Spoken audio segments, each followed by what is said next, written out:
अगर बच्चे नहीं है तो फिर कौन है? कौन है यहां? कौन है?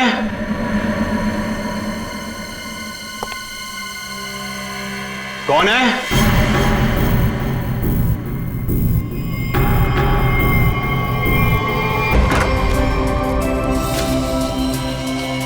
गौतम, इधर मत कर। क्यों? इधर मत झाड़, फिर मुझे साफ करना पड़ता है।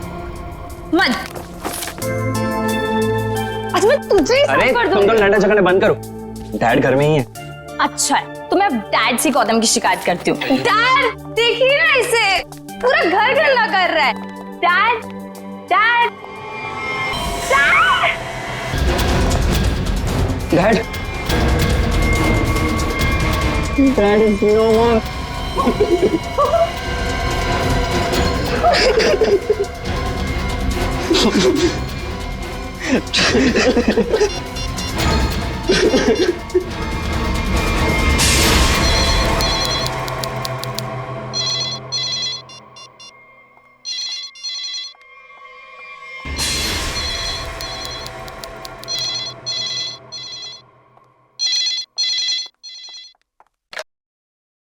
हेलो। हाँ, वो लोग आ गए हैं और किसी भी वक्त घर पर पहुंचने वाले हैं। ठीक है।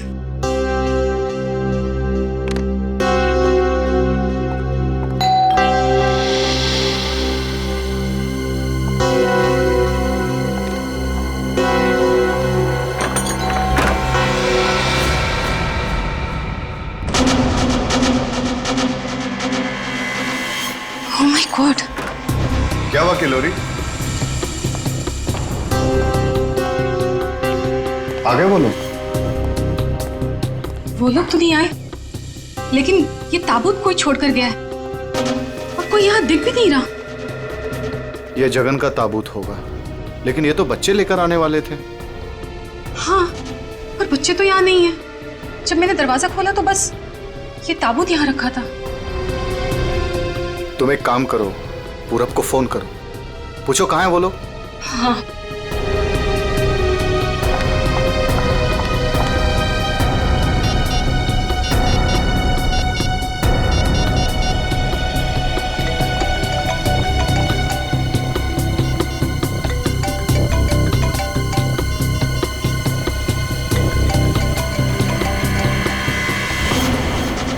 ये आवाज तो यहाँ से आ रही है।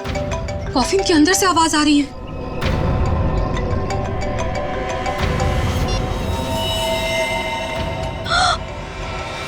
खून! विक्रम, खून! Oh my God! कुछ तो गड़बड़ है। पुलिस को फोन करो जल्दी। एक मिनट, तुम पैनिक मत हो, खोलकर देखते हैं ना।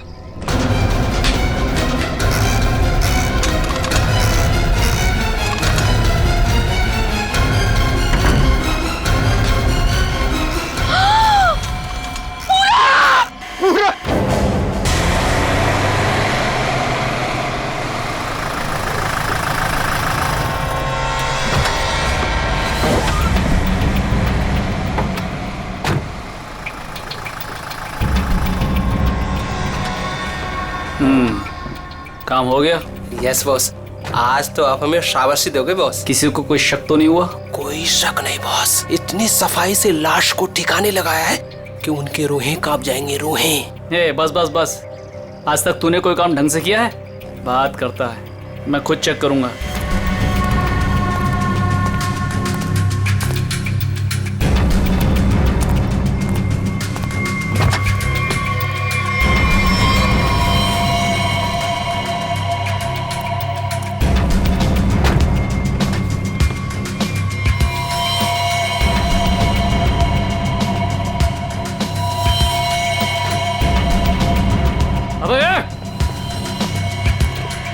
क्या हुआ बॉस? मेरी किस्मत खराब थी जो मैंने तुझ जैसे निकम्मे को काम पे रखा। ऐसा क्या हो गया बॉस? ये देख, ये है तेरा सफाई वाला काम। हाँ, तू लाश ठिकाने लगाने गया था या अपनी पूंछ लगाने गया था तू? पूछ? अबे पूरे रास्ते पर तू खून के निशान लगा कर आया। सीआईडी वाले इसी पूंछ को पकड़कर हमारी गर्दन तक पहुंच जाएंगे। अरे तुझे कितनी बार बोला कि लाश ठिकाने लगाने के बाद सफाई पर सही से ध्यान दिया करो, बोला था ना? एक बार बात तेरे भेजे में नहीं घुसती क्या? बात करता है। अब क्या करे बॉस? क्या करें? मैं बताता हूँ तुझे, रुक। मन तो करता है ना तेरा खून भी इसी रास्ते पर बहा दूं। अरे शक्ल क्या देख रहा मेरी? ये मुसीबत को ठिकाने लगा और सफाई वही कर। जी बॉस। चल बॉस चल, खुद भी मरोगे और मुझे भी मरवाओगे। चल।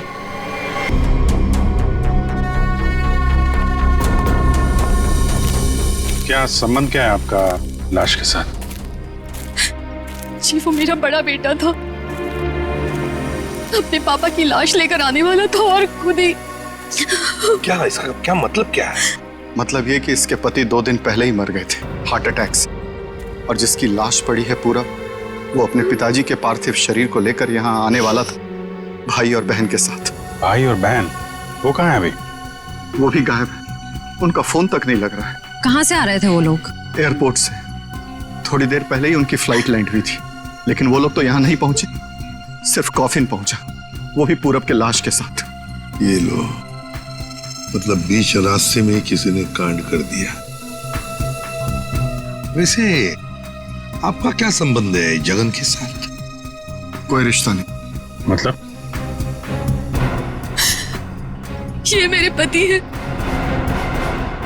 अच्छा, मतलब दूसरी शादी है ये?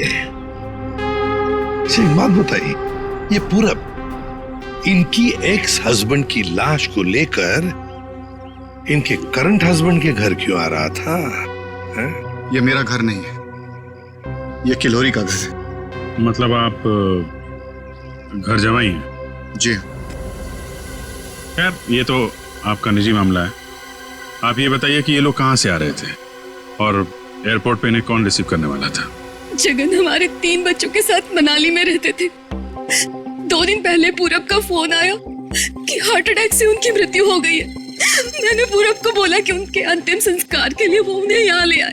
एयरपोर्ट पे वो जैसे ही उतरे, वहां से उन्होंने एक प्राइवेट टैक्सी ली यहाँ आने के लिए, और उसके बाद प्लीज आप मेरे दोनों बच्चों को ढूंढ निकालिए। माया और गौतम कहाँ है, कुछ पता नहीं चल रहा। ठीक है, आप चिंता मत करिए, हम उन्हें जल्दी ढूंढ निकालेंगे।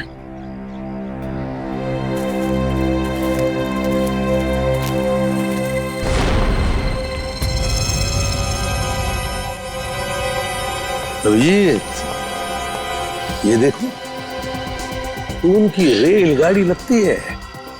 ऐसा निखिल सर देखो, ये रेलगाड़ी कौन से स्टेशन से होके आई है? चलो भैया चलते हैं।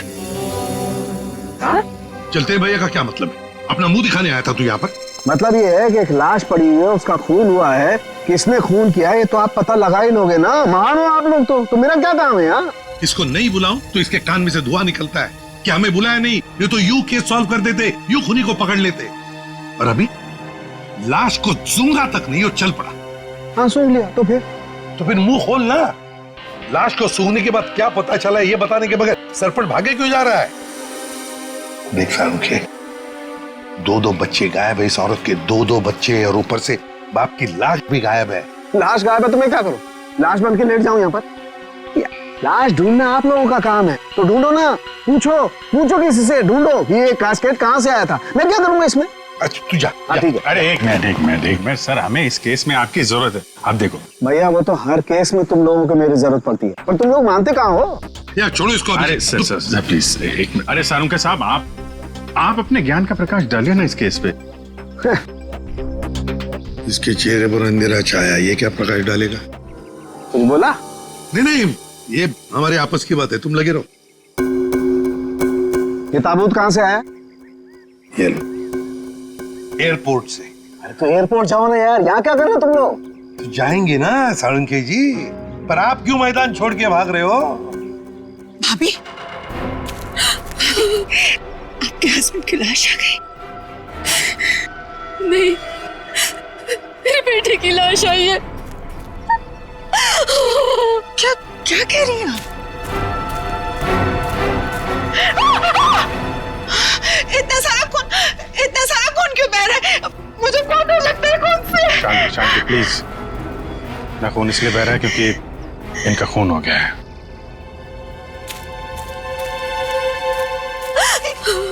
क्या कह रहे हैं? पूरब का खून हो गया है भाभी।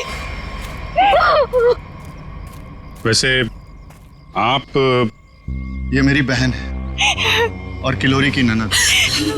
लेकिन भाभी, इसमें पूरब की लाश है तो आपके हस्बैंड की लाश कहाँ है? सारुखे, अगर 5 साल के बच्चे की तरह मुंह बना के नखरे नहीं करता ना तो अब तो कोई सुराग मिल जाता तुझे।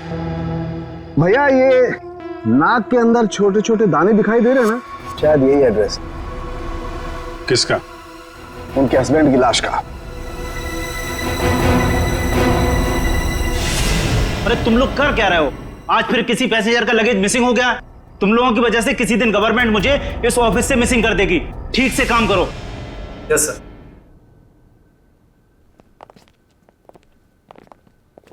सर, आप लोगों का भी कुछ मिसिंग हुआ है क्या? हम लोग सीआईडी से। हम यहाँ पर किसी पैसेंजर्स के बारे में पूछताछ करने आए हैं। आज सुबह कनेक्ट एयरवेज से 3 लोग एक कॉफिन लेकर मनाली से मुंबई आए थे। और वो 3 पैसेंजर्स ये लोग हैं। ये देखिए, ये पूरब, गौतम और ये माया। ये तीनों अपने पिता की लाश को कॉफिन में डालकर यहाँ लाए थे। जी हाँ सर, लाए तो थे। उस कॉफिन में इनके पिताजी की लाश थी जो इनके घर तक कभी पहुंची ही नहीं, बल्कि उस कॉफिन में पूरब कुमार की लाश पाई गई थी। ये कैसे हो गई? वही पता लगाना है। उसके साथ साथ गौतम और माया, ये 2 बच्चे भी गायब हैं। सर, मुझे तो लगता है वो लाश कहीं। एक बात बताइए, क्या इन तीनों को कॉफिन के साथ कोई रिसीव करने के लिए आया था? नहीं सर। अच्छा, एक काम कीजिए, आपके स्टाफ ने तो मदद की होगी ना कॉफिन को उनके गाड़ी तक पहुंचाने के लिए। जी सर। जरा उनको बुलाइए। जी सर, मैं बुलाता हूँ। हाँ। चंदन और बिहान को जल्दी अंदर भेजो।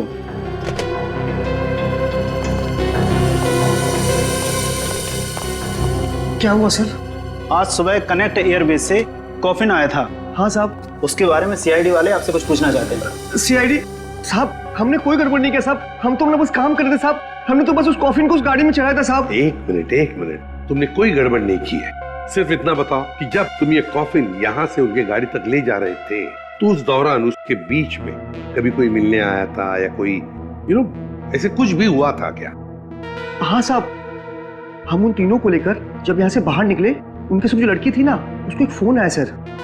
पता नहीं क्या बात हुई, फिर वो अचानक से कहने लगी, पार्किंग में एक नीली वैन खड़ी है, ये कॉफिन वहां ले चलो। अच्छा, वैन के ड्राइवर को देखा तुमने? नहीं साहब, वैन के ड्राइवर को तो नहीं देखा, लेकिन साहब वैन का नंबर मुझे याद है। गुड, तो नंबर दो। XY026813। सचिन, पता लगाओ इस नीले रंग के वैन का। पूरब, गौतम और माया, 3 बच्चे अपने पिता जगन की लाश को लेकर मनाली से मुंबई आते हैं। लाश को कॉफिन में लाते हैं बाय एयर। मुंबई पहुंचने के बाद वो अपनी मां को फोन करके बताते हैं कि वो मुंबई पहुंच गए और साथ साथ वो कॉफिन भी। मगर जब ये कॉफिन उनकी मां किलोरी के घर पहुंचता है तो कॉफिन में से निकलती है बड़े बेटे पूरब की लाश।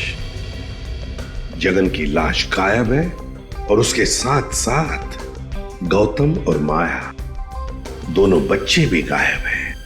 तीनों के तीनों गायब। सर, हो सकता है कि जिस वैन में वो लोग लाश लेकर जा रहे थे वो वैन कहीं रुक गई हो और शायद वहीं पे कुछ हुआ हो। बस तो इसीलिए तो उस ड्राइवर की जरूरत है हमें। वो ड्राइवर कौन था, उस गाड़ी के बारे में डिटेल, वो सब कुछ चाहिए हमें। सर, वैन के रजिस्ट्रेशन नंबर से मैंने मालिक का पता लगाया। फिर तो मालिक का कहना है कि वैन तो कुछ महीने पहले ही चोरी हो गई। ये लो सर, इसका मतलब अब गौतम और माया की जान को खतरा है। बड़ी बारीकी से प्लानिंग की है, खतरनाक प्लानिंग की है। देखते।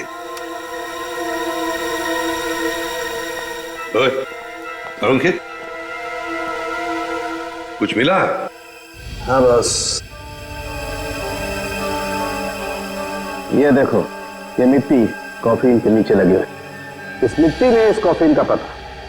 मिट्टी में पता? हमें तो नहीं दिखा। उसके लिए सालूखे की नजर चाहिए।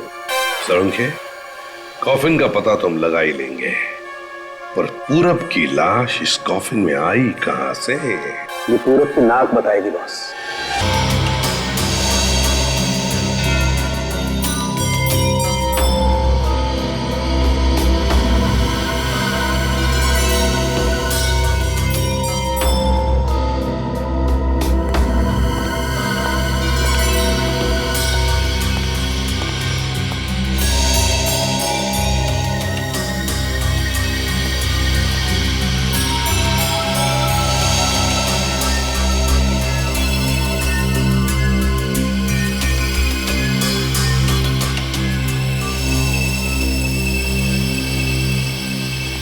हाँ सर, कुछ पता चला? भाई अभी तक तो शक पर ही काम कर रहा है। शक दूर नहीं हुआ?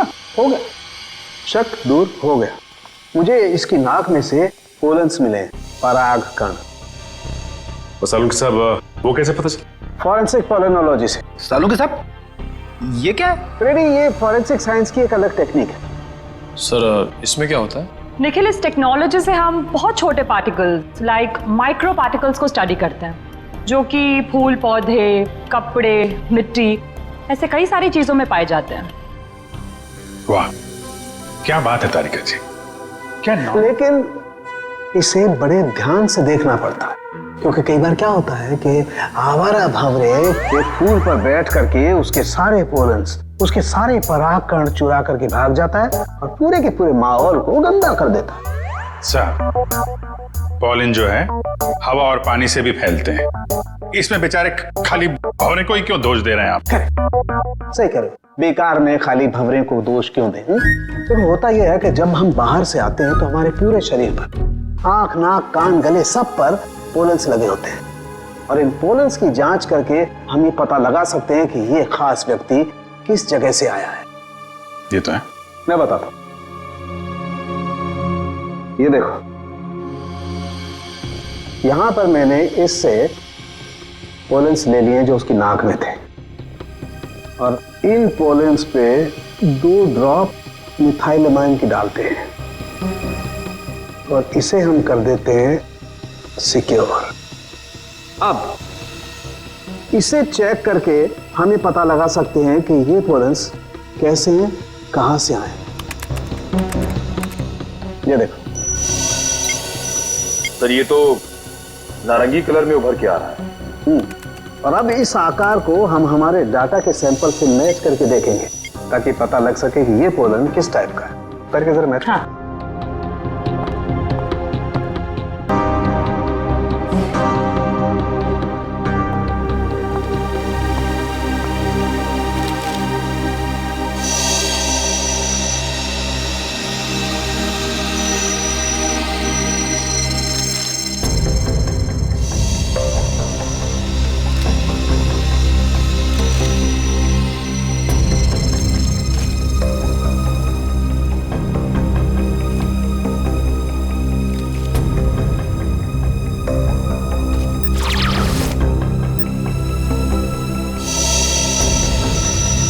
वाओ सर, ये तो पॉलेंस की पूरी लाइब्रेरी है।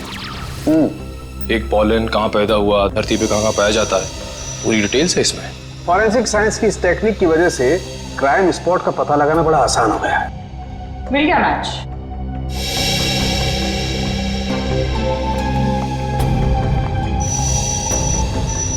ये मैरीगोल्ड है, जिसका हाइब्रिड नाम मरियासा गोल्ड 63 है। ये वैरायटी पूरे साल पैदा होती है और धानीखेत में पाई जाती है। धानीखेत? चलो, कम से कम ये तो पता चल गया कि खून कहाँ हुआ है। सर, यही है धानीखेत सर। तो फिर वैन यहीं पर लाया गया था। ये कार मार्क्स तो हैं सर यहाँ पे।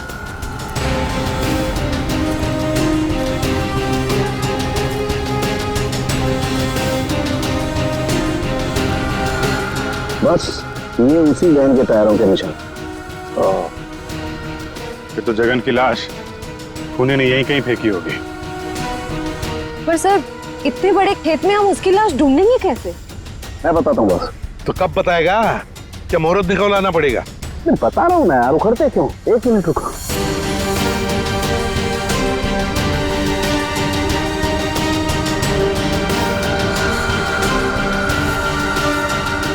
ये देखो, ये मैंने फूल के पोले निकाले। अभी मैं जिस दिशा में उड़ाऊंगा और ये उड़ करके जहां जाएंगे समझ लो फूल भी उसी दिशा में हुआ है। लेकिन सर यहाँ तो हवा ना के बराबर है, ये कैसे पता चलेगा कि हवा किस डायरेक्शन में है? ये मुर्गा बताएगा। मुर्गा? हाँ निखिल, मुर्गा। ये मुर्गा है ना, किसान लोग अपने खेत में अक्सर लगाते हैं। इस मुर्गे से पता चलता है हवा का रुख कहाँ पर है। जिस तरफ हवा चलती है ना उस तरफ ये मुर्गा मुड़ता है, और इसका फायदा होता है पेस्टिसाइड डालने में, हवा के हिसाब से। सो उस तरफ देखते हैं सर। हाँ चलो देखो जरा आसपास कुछ दिखता है क्या। सर? हाँ सर वहां पे कोई लेटा है? चलो देखते हैं।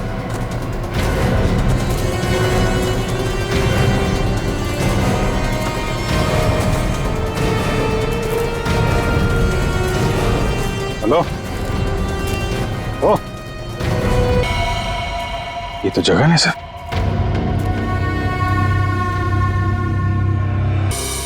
देखिए, जगन की लाश हमें गेंदे के खेत में से मिली। क्या बता सकते हैं ऐसा कौन कर सकता है? कौन मार सकता है जगन को? कौन मार सकता है आपके बेटे को? है किसी पर शक आपको? किसी के साथ उनकी कोई दुश्मनी थी? है? मुझे किसी पर शक नहीं। कहीं ये मामला प्रॉपर्टी से रिलेटेड तो नहीं? अब हम पर क्यों शक कर रहे हैं? क्यों नहीं?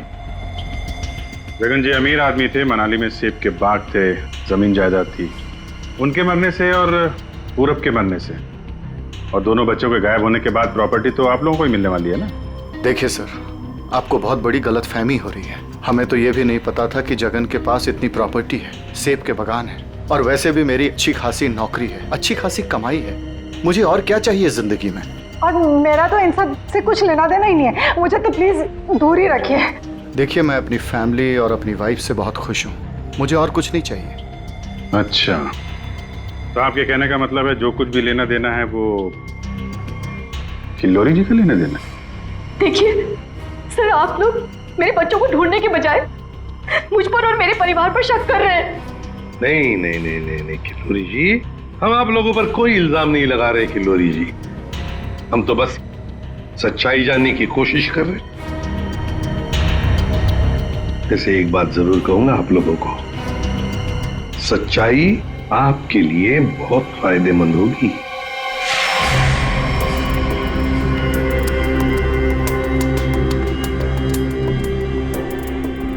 सारिका, इस ताबूत के ये निचले हिस्से में जिस तरीके के निशान लगे हुए हैं ना, उससे तो लगता है इस ताबूत को काफी दूर तक घसीटा गया है।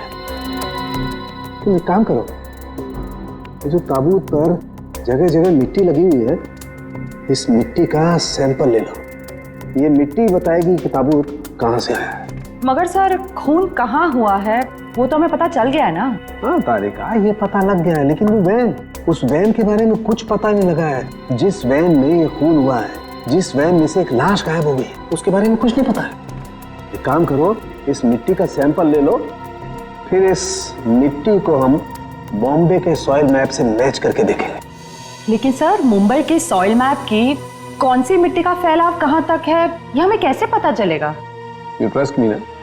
कॉज तो फिर सैंपल ले लो, पता लगेगा, बिलीव मी।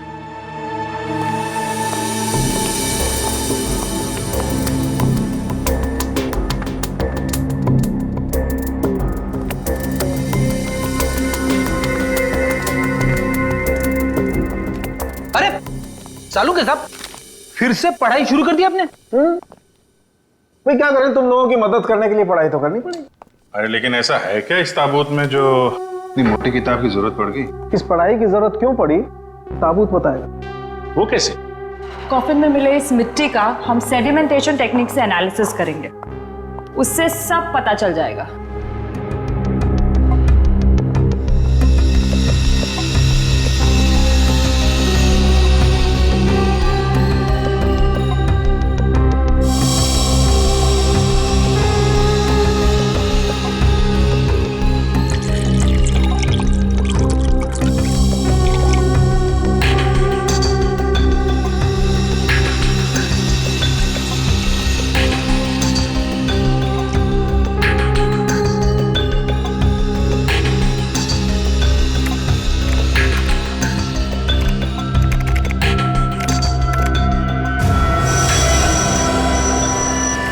ये देखिए।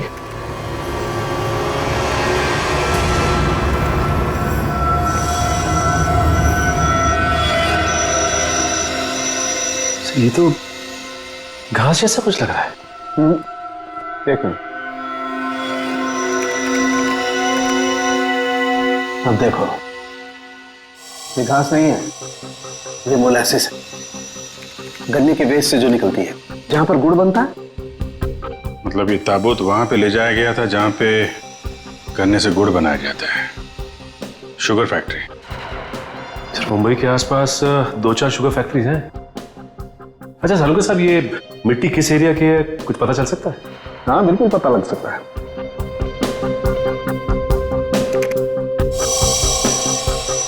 इस मिट्टी में 40% सैंड है। और इतनी सैंड परसेंटेज वाली मिट्टी मुंबई के बाहर गन्ना कावड़ी वाले इलाके में लगभग 30 किलोमीटर के एरिया में पाई जाती है। और हाँ, ये मिट्टी ज्यादा रेत और ज्यादा आयरन होने की वजह से काली दिखाई देती है। सचिन, पता करो उस एरिया में कोई शुगर मिल है क्या?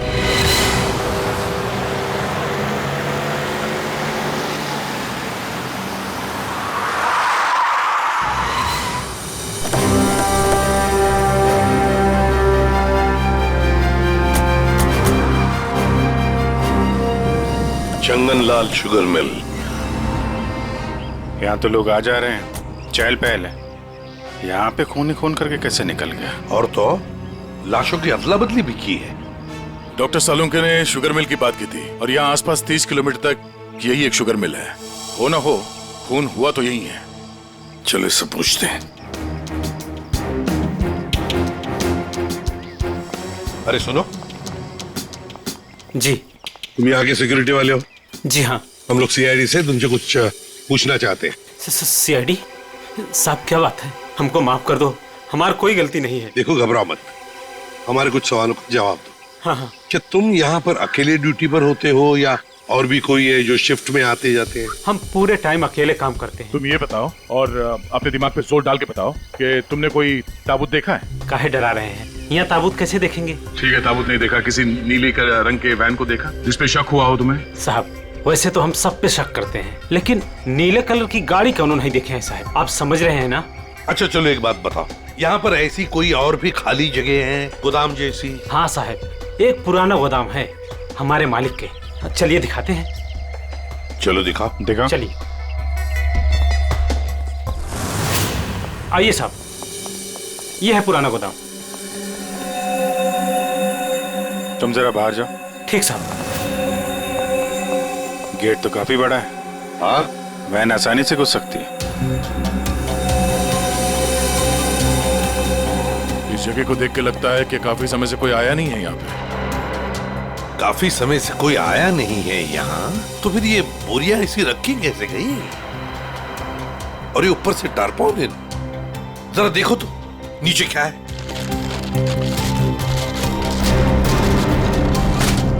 ये देखा?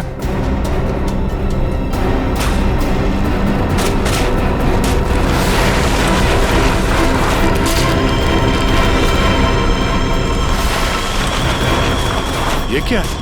क्या बात है सर, यहाँ पे तो पूरे वैन को ही दफना दिया है। और ये देखिए, वही नंबर है XY026813। चेक करो, देखो।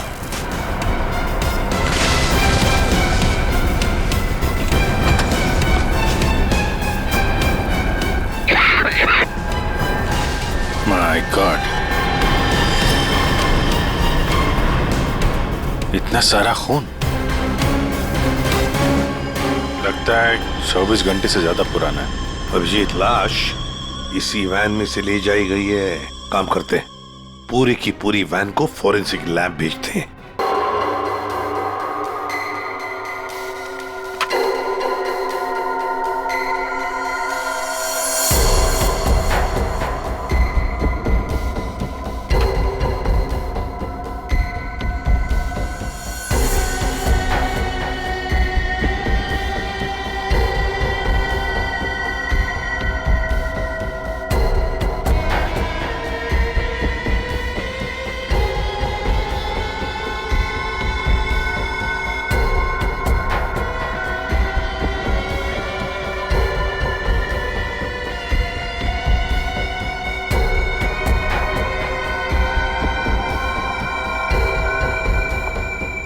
सर मिला कुछ?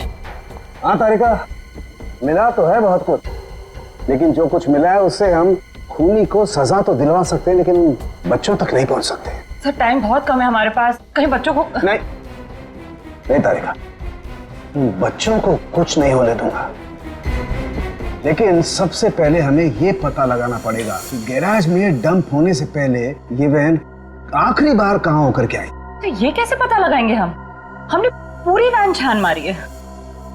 तुमने वो कहावत सुनी है, किसी जेंटलमैन को देखना हो तो सबसे पहले उसके जूतों की तरफ देखो। हम भी इस गाड़ी के जूतों की तरफ देखें। मतलब साफ है तारिका, सिंपल। हम इस वैन के टायरों को चेक करेंगे। तारिका, ये वैन जहां से भी होकर आई है उस जगह की मिट्टी के कण इसके टायरों पर चिपके होंगे और वो बताएंगे कि वैन कहां से होकर के आई। करेक्ट। हाँ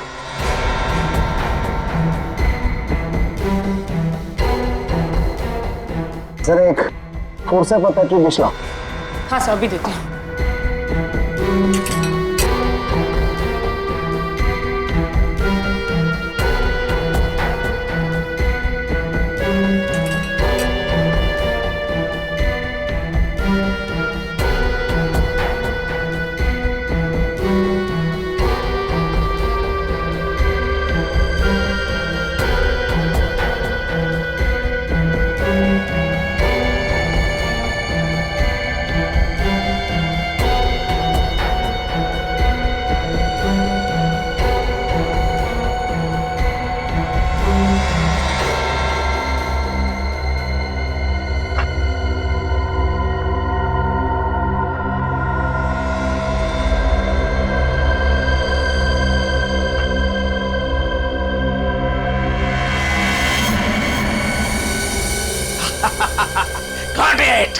सर क्या है, क्या मिला है? सर बताओ ना क्या मिला है। हेलो। हाँ तारिका जी। हाँ अभिजीत। उस वैन में से कुछ एविडेंस मिला? हाँ मिला तो है, लेकिन मुझे नहीं पता क्या मिला है। सर बता ही नहीं रहे। अरे क्यों? डॉक्टर साहब हैं कहाँ? यहीं पे है, कूद रहे हैं, गॉटेड कर रहे हैं। अरे उन्हें ऐसा क्या मिल गया कि जो बरसात की मेढक की तरह कूद रहे हैं? पता नहीं, मुझे कुछ नहीं बता रहे, तुम ही बात कर दो। सर। हाँ अभिजीत। ओ अभिजीत, आज भाई साहब।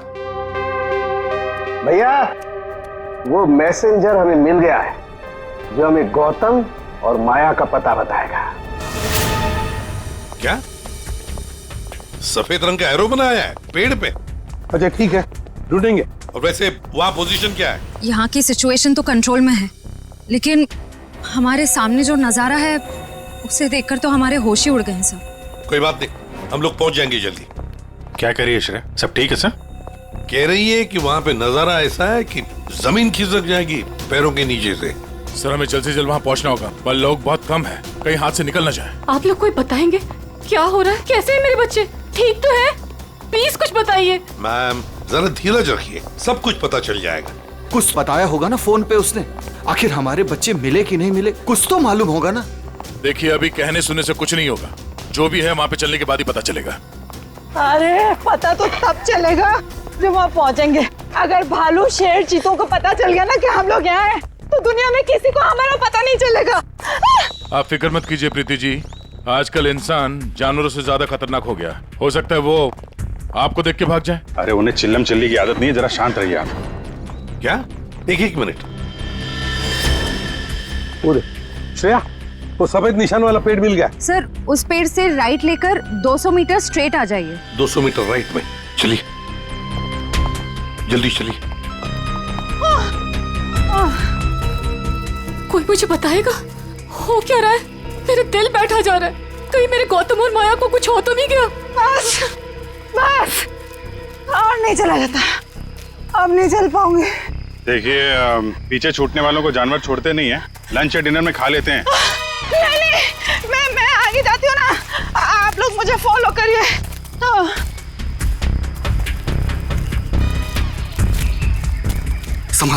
संभाल के। आश्रया। सर वो देखिए सर। माय गॉड, जल्दी से बच्चों को नीचे उतारो। हे भगवान, क्या है? चल गए। ये क्या मजाक है सर? जब आप लोगों ने देखा कि ये लोग यहाँ आए थे, इन्हें छुड़वाया क्यों नहीं, नीचे क्यों नहीं उतारा सर? बचा लो मेरे बच्चों को। समझ। माया घबराओ मत।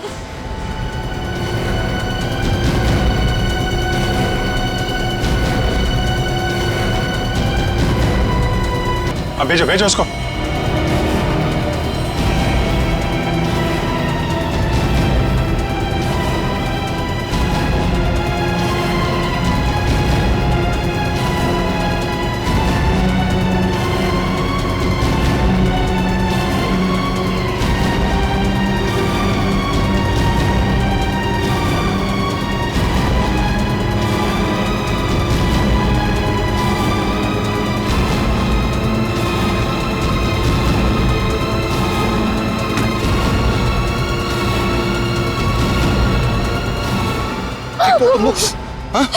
तुम लोग ठीक हो ना?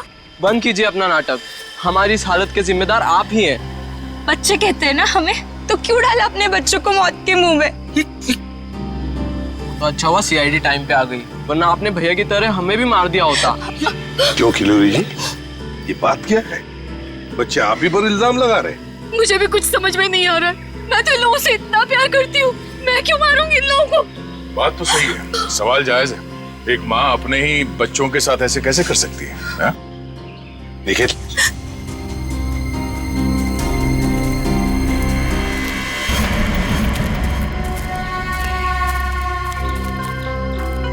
तुमने तो छुपने की बहुत कोशिश की और उस कीड़े ने हमें यहाँ का पता बता दिया। ये लोग कौन है सर? मैडम कुछ पूछ रही, बताओ या और खातिरदारी करें? हमने और खातिरदारी की जरूरत नहीं है। देखिए साहब, पहले मुझे इमरजेंसी वार्ड में भर्ती करा दीजिए। हड्डियों से बड़ी अजीब अजीब आवाजें आ रही है साहब। तो मुझे दिन में ही चांद तारे नजर आ रहे हैं सर। ऐसा लगता है जैसे मैं अंतरिक्ष में। मुंह खोलो अपना जल्दी। आप फंसा दिया तुमने हमें। मैंने फंसाया? मैं तो इन लोगों को जानती तक नहीं हूँ। आप नहीं, वो भाई साहब। दिमाग तो नहीं खराब हो गया तुम लोगों का? क्या बोल रहे हो तुम? हाँ, मैं वाकई आप मल्टी टैलेंटेड हैं। Husband come kidnapper come murder, all in one. क्या बात है विक्रम? तुम भैया? क्यों किया तुमने ये सब? और क्या करता? इसके तीनों बच्चे मेरे छाती पे सांप की तरह लौट रहे थे। विक्रम, तुमने बोला था कि तुम हमारे बच्चों को मुझसे भी ज्यादा प्यार करोगे, और तुमने मेरे एक बेटे को मार दिया और बाकी दो को मारने की साजिश की। जिस मकसद के लिए मैंने तुम्हें फंसाया, उस पर तुमने पानी फेर दिया। तुम्हें फंसाने का मेरा सिर्फ एक ही मकसद था, तुम्हारी प्रॉपर्टी, तुम्हारा पैसा। लेकिन तुमने अपनी सारी प्रॉपर्टी अपने बच्चों के नाम कर दी। क्या करता मैं? और तो और तुम अपने पुराने पति से भी मिलने जाती थी। तुमने कभी सोचा कि मेरे अंदर क्या होता था? मैंने एक दिन डिसाइड कर लिया, तुम्हारी पुरानी फैमिली को ही तुम्हारे रास्ते से हटा दूंगा। और इसीलिए सबसे पहले तुमने जगन को रास्ते से हटाया, क्यों? हाँ, इसलिए मैंने अपने रास्ते से सबसे पहले अपने पहले कांटे को हटाया, जगन को। अपनी पत्नी को झूठ बोला कि मैं बॉम्बे से बाहर जा रहा हूं, और एक दिन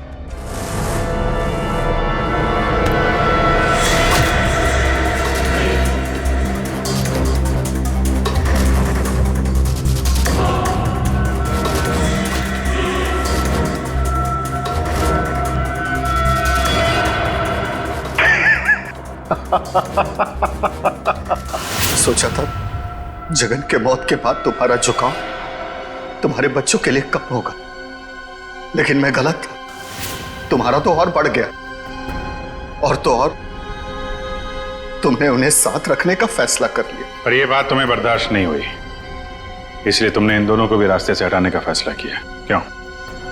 विक्रम, मैंने तुम पर इतना भरोसा किया, तुमने सब बर्बाद कर दिया। मैं तुमसे नफरत करती हूँ, नफरत। जायदाद की लालच में आके तुमने जो मौत का खेल खेला है, उसका अंजाम भी मौत है। फांसी होगी तुम्हें, फांसी।